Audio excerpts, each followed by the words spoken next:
Bem-vindos à nossa conversa de peso, que tem como convidada hoje uma das escritoras mais destacadas de Novo Hamburgo, da região e, por que não dizer, do estado. Publicou dezenas de livros, contos e coletâneas. É isso que ela vai nos contar nesta conversa esta noite. Simone Saueressig, seja bem-vinda. Oi, boa noite, obrigada. Tu já estivesse aqui no programa no tempo que o Rodrigo apresentava. Sim, já tivemos uma conversa de peso. Faz tempo, né? Já faz algum tempo, sim. Eu estou convidando, assim, algumas pessoas que já passaram pelo programa, especialmente as de mais tempo, né? Mas tu, pela frequência das publicações, né? Eu acho que tu vai ter que estar aqui quase que a cada 2 meses, né? Para lançar os teus livros. Dá para dizer que tu és uma contadora de histórias? Sim, com certeza.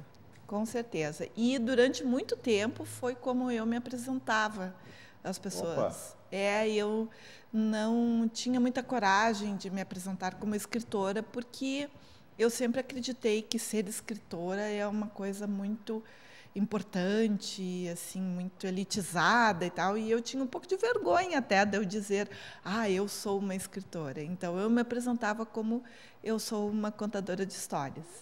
Então, acertei o termo, né? Sim. Sem saber dessa história. Tu és nascida em Novo Hamburgo? Não, eu nasci em Campo Bom. Campo Bom?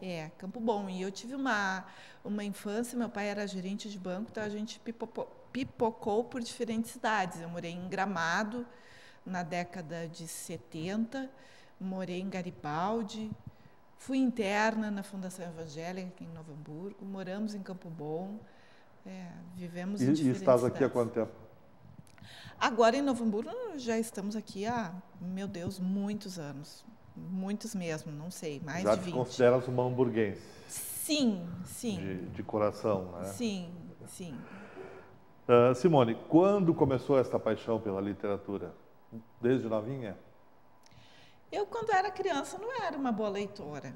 Não era? Eu era uma leitora muito, muito preguiçosa. Eu era uma criança muito de brincar, de fazer de conta e tal, e eu não tinha muita paciência para sentar e ler.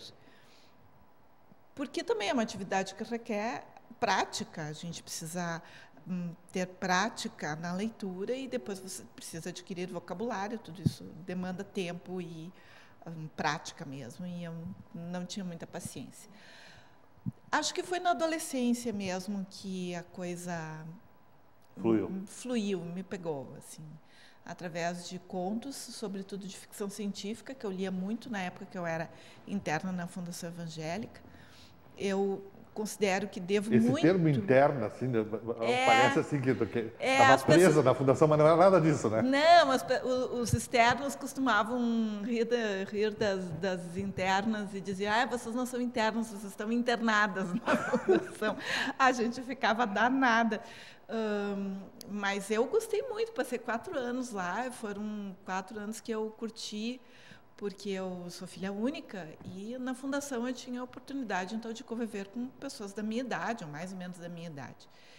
E foi muito bom. E lá, graças à biblioteca que a fundação tem e às feiras de livros, que eram, na época, eram as feiras de livro de Novo Hamburgo, praticamente, eram grandes feiras, que eu terminei tomando contato maior com a literatura e, sobretudo, através de histórias de ficção científica e de aventura, e lendo muitos contos também de terror, alguma coisa, e por aí foi a minha educação literária, digamos assim. Tu me disseste que já está em 31 obras, né? 31 obras publicadas. Publicadas, né? Isso. Fora os contos e as outras coisas resenhas e etc. E não contando os duplos, né? Porque, por exemplo, A Noite da Grande Magia Branca, que é o livro que eu sempre digo que é o meu primeiro, mas não é verdade, é o meu segundo, ele teve... A Noite da Magia Branca, que A nome Noite bonito. da Grande Magia Branca. A Grande Magia Branca. Ele teve uma primeira edição através da Quarup, de Porto Alegre, e depois teve uma edição através da Cortez, de São Paulo. Então, eu tenho alguns que foram publicados mais de uma vez. Então, sem contar esses... Tá, desses 31, assim, tu consegue dar não precisa falar de todos, mas dar uma resumida, assim, né? Eu já vi que tu é boa de título, eu li no Bom. eu li no teu currículo, né? Tem como tu comentar, assim, alguns deles, os que tu mais gostas, o que mais vendeu, o que mais fez sucesso? Bom, eu acho que é ruim a gente ser crítico do próprio trabalho, né? Assim, mas eu acho que eu faria 3 ou 4 conjuntos de livros, né? O meu principal é o que eu chamo de Belas Terras, que é a ideia de criar histórias de fantasia com personagens do folclore gaúcho, ou brasileiro, ou das Américas. Então, nesse conjunto de livros que eu chamo de As Belas Terras, entram, então, A Noite da Grande Magia Branca, A Fortaleza de Cristal, o meu conjunto de livros, a minha saga, que é Os Sóis da América, eles ficam todos assim juntos dentro dessa proposta de fantasia a partir dos folclores nacionais ou americanos. Depois eu tenho 2 livros que eu gosto muito e que também são histórias de fantasia, mas os personagens são do folclore afro-brasileiro, que são O Palácio de Fé e A Estrela de Iemanjá, que são histórias de fantasia, não são histórias de religião, mas os personagens que aparecem têm a ver com os orixás, têm a ver com a cultura afro-brasileira. Tenho vários de ficção científica, que são livros que eu gosto muito. Nem todos estão publicados.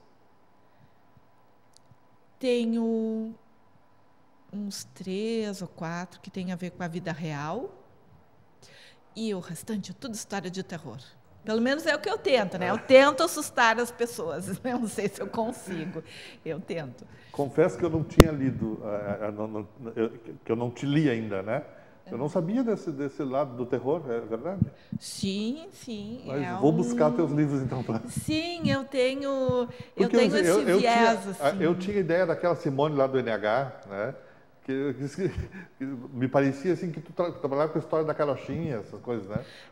Mas olha, tô surpresa. E eu me lembro que teve uma época... Tu fazia popinha, né? Sim, eu fazia popinha durante Então eu achava 5 anos. que a tua linha era essa, mais infantil, assim. Muita gente associa a Simone com histórias infantis, né? Histórias para crianças, histórias assim com um viés mais cor-de-rosa, que eu gosto de dizer. Mas não é sempre assim. Não é sempre assim, não. Eu me lembro, inclusive, eu escrevi um conto certa vez que o NH publicou em 2 páginas. E era uma história realística. Eu escrevi numa época que saiu uma notícia em Porto Alegre de um grupo de meninos que moravam dentro de um bueiro. Eu não sei se tu lembra isso foi nos anos Lembro, 80, que foi 90. Capa de Zero Hora, eu acho. Foi uma coisa...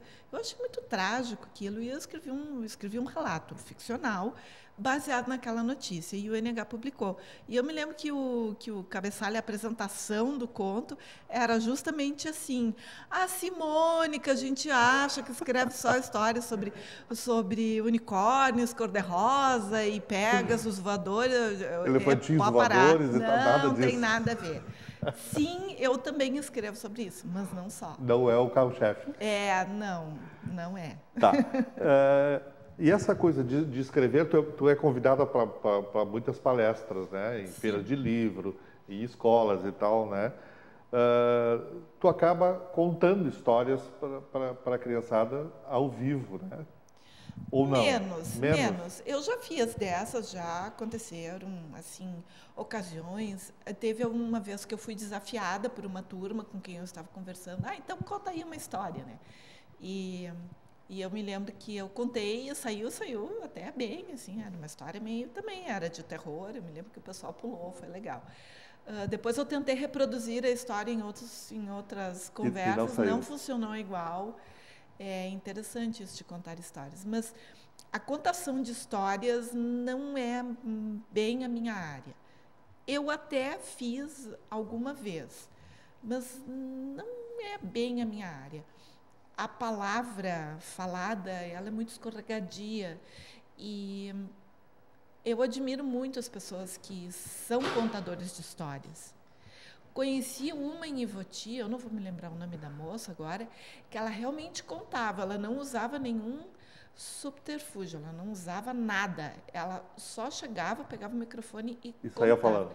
E encantava, a moça era maravilhosa. Porque é um conjunto, né? É a expressão facial, é a modulação da voz. Eu tenho que estar muito inspirada para funcionar. Então, não é uma coisa que eu gosto de fazer, porque isso termina se tornando uma rotina, a criançada espera que tu faça, e daí tu não está naquele dia bom, não funciona, fica todo mundo olhando com aquela cara de era só isso, só falso, eu não gosto. O que termina acontecendo nessas conversas de escola, sobretudo nas conversas de escola, é que eu termino contando histórias a meu respeito, de quando eu era pequena e tal, e eu percebo que eu termino meio que, não é inventando uma história, mas eu termino me transformando numa personagem daquela história que, de tantas vezes que eu já contei, aquilo já virou uma história meio que paralela. E a personagem já existe, fica mais fácil. E a personagem existe, né? Fica fácil, assim, é engraçado de ver. É divertido. Essa coisa da palavra escrita, né? Eu trabalhei 28 anos com um jornal, né? Agora, pela primeira vez, estou fazendo televisão. Então, tu está vendo aqui, ó, eu não consigo largar o papel, né? Então, se eu não fizer uma pré-pauta, né, eu não confio na minha memória, eu não confio né? É verdade. Porque, justamente por isso, assim, ainda me parece escorregadia a palavra audível, né? Sim. Então, a escrita, para mim, ela tem uma força bem maior, né? Sim, sem dúvida nenhuma. E a questão do papel, no caso, né? Eu acho que é uma coisa assim, hoje em dia a gente discute muito a questão do virtual, a questão do livro virtual e o livro em papel. E a gente precisa do papel. O papel, ele dá substância para aquela palavra escrita. Então, mesmo que cada leitor vá entender uma coisa diferente daquilo que você escreveu, ainda assim o texto está fixado de alguma maneira. Aquilo parece que para quieto, né? Os meus avós tinham essa expressão, papel para quieto. Para quieto. E eu acho que é bem isso, que não para quieto somos nós. Somos nós, né? Eu, assim, torço para que o jornal impresso não acabe logo, né? Assim, porque eu sempre digo que as pessoas são viciadas em algumas coisas, eu sou viciado em cheiro de tinta de jornal. Sim. Eu tenho que ler todos os dias de manhã os jornais, né? Aquilo é um hábito gostoso, né? É muito importante. Eu acredito muito nisso e acredito muito na força da palavra impressa. Simone, nós vamos fazer um pequeno intervalo para as mensagens dos nossos apoiadores e voltamos em seguida nesta conversa de peso com Simone Saueressig.